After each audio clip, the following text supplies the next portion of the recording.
नमस्कार दोस्तों, मैं सुनील शर्मा, ज्योतिषी astrology your future is in your hand channel के माध्यम से हर बार आपके जीवन से संबंधित, राशियों से संबंधित कुछ न कुछ वीडियो मैं बनाता रहता हूं। दोस्तों, आज हम बात करने जा रहे हैं संतान प्राप्ति में किन किन ग्रहों के कारण देरी होती है या पुत्र प्राप्ति नहीं हो पाती है। इसी संबंधित हम आज बात करेंगे। अगर आप इस चैनल पर नए हैं तो इस चैनल को आप सब्सक्राइब जरूर करें। तो आइए दोस्तों, जानते हैं ज्योतिष के अनुसार पुत्र प्राप्ति में देरी के कारण। दोस्तों, बुद्धिम प्रबद्धात्म मंत्र विद्याम विनेर गर्भा स्थितिनीति संस्थाम सुता विधाने भवने नराणाम होरागमंजे परिचिंतनीयम। जातक करण भाव में कहा गया है कि बुद्धि प्रबंध, संतान मंत्र, गुप्त विचार, गर्भ की स्थिति, नीति आदि शुभ विचार पंचम भाव से करना चाहिए। पंचम भाव की राशि एवं पंचमेश किस राशि एवं स्थान में है या बैठा है तथा उसके साथ कौन कौन से ग्रहों की युक्ति है, स्थिति है और पंचम भाव पर किन किन ग्रहों की दृष्टि है। पुत्र कारक गुरु, नवम भाव तथा नवमेश की स्थिति और नवम भाव पंचम से पंचम होता है, अतः यह पोते का भी स्थान कहलाता है। पंचम भाव के स्वामी पर किन किन भावेशों की दृष्टि है और पंचमेश कारक है या अकारक, पंचमेश सौम्य ग्रह है या दृष्ट ग्रह तथा पंचम भाव से संबंधित दशा, अंतरदशा तथा प्रत्यंतदशा आदि के बारे में जान लेना चाहिए। दोस्तों, पंचम भाव में शनि के वर्ग हो तो तथा उसमें चंद्रमा बैठा हो और सूर्य और शुक्र की दृष्टि हो तो उसको पौनर्व अथवा विधवा स्त्री से विवाह करने पर संतान की प्राप्ति होती है। नवांश का पंचम भाव संस्थाम यावन्मिते पाप खगे दृष्टा नश्यन्ति गर्वा खलु तत्प्रमाश्चे दीक्षितम नो शुभ खेचर चंद्र भूतम। पंचम भाव, नवांश भाव जितने पाप ग्रह की दृष्टि हो उतने गर्भ नष्ट होते हैं, किंतु यदि उस पर शुभ ग्रह की दृष्टि न हो तो भूनंदनो नंदन भाव या तो जातम यचातम तैनम निहंति दृष्टे यदा चित्र शिखंड जेतम भृगो सुतश्चे प्रथमोपनन। अर्थात पंचम भाव में केवल मंगल का योग हो तो संतान बार बार होकर मर जाती है। यदि गुरु या शुक्र की दृष्टि हो तो केवल एक संतान नष्ट होती है और अन्य संतति जीवित रहती है। बंध्या योग,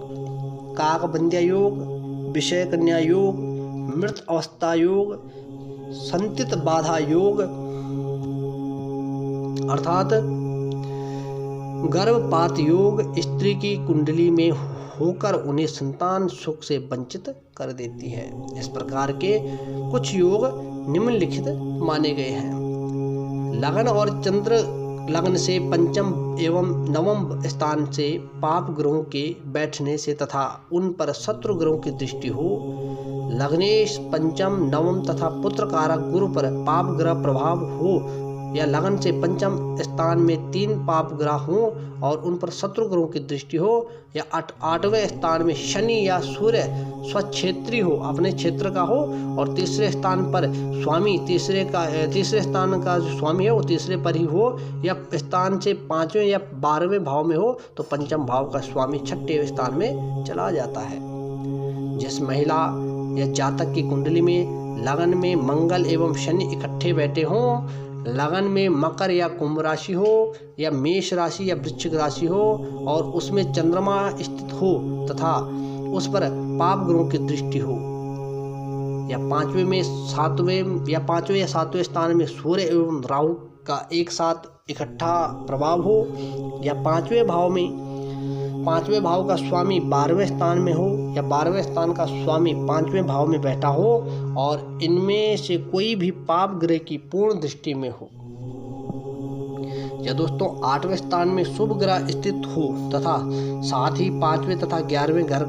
घर में पाप ग्रह हो, 7वें स्थान में मंगल शनि का योग हो और 5वें स्थान का स्वामी त्रिक स्थान में बैठा हो, अथवा दोस्तों पंचम स्थान में मेष या वृश्चिक राशि हो और उसमें राहु की उपस्थिति हो या राहु पर मंगल की दृष्टि हो, या शनि यदि पंचम भाव में स्थित हो और चंद्रमा की पूर्ण दृष्टि हो और पंचम भाव का स्वामी राहु हो तो यह स्थिति होती है। मंगल दूसरे भाव में हो या शनि तीसरे भाव में हो तथा गुरु नवम भाव में हो या पंचम भाव में हो तो पुत्र संतान का अभाव होता है। यदि गुरु राहु की युक्ति हो या पंचम भाव का स्वामी कमजोर हो एवं लग्न का स्वामी मंगल के साथ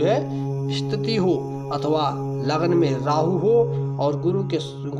के साथ जो पांचवें भाव का स्वामी त्रिक स्थान में बैठ जाए या चला जाए, अथवा दोस्तों पंचम भाव में मिथुन या कन्या राशि हो और बुध मंगल के नवमांश में मंगल के साथ ही बैठ गया हो तथा राहु तथा गुल्लिक लग्न में स्थित हो और आदि कई योगों का वर्णन ज्योतिष ग्रंथों में इनका मिलता है, जो संतति सुख हानि का कारक बना गया है तथा कुंडली मिलान करते समय सुखी दाम्पत्य जीवन के लिए इन्हें विचार में लाना अति आवश्यक है। पति या पत्नी में से किसी एक कुंडली में संतानहीनता योग होता है तो दाम्पत्य जीवन नीरस हो जाता है। अनुभव में यह भी नहीं पाया गया कि संतानहीनता योग वाली महिला की शादी संतति योग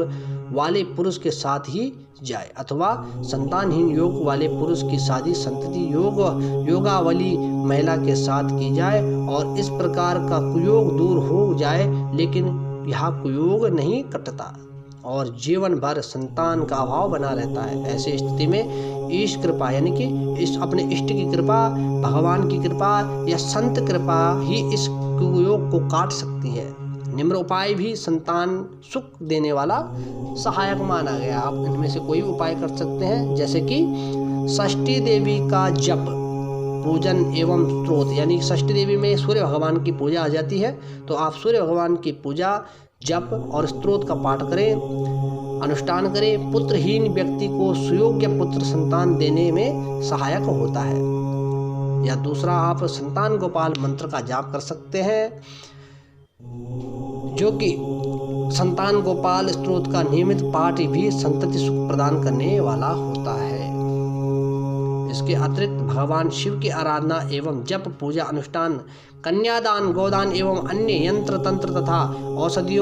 औषधियां अपनाने से भी संतति सुख प्राप्त किया जा सकता है। गुरु, माता पिता, ब्राह्मण, गाय आदि की सेवा, पुण्यदान, यज्ञ आदि संतानहीनता को मिटाने वाला माना गया है। दोस्तों, नवरात्रि में सर्व बाधा विनर मुक्तो धनं धान्यं सुतान मनुष्यो मन प्रसादेन भविष्यति न संचति।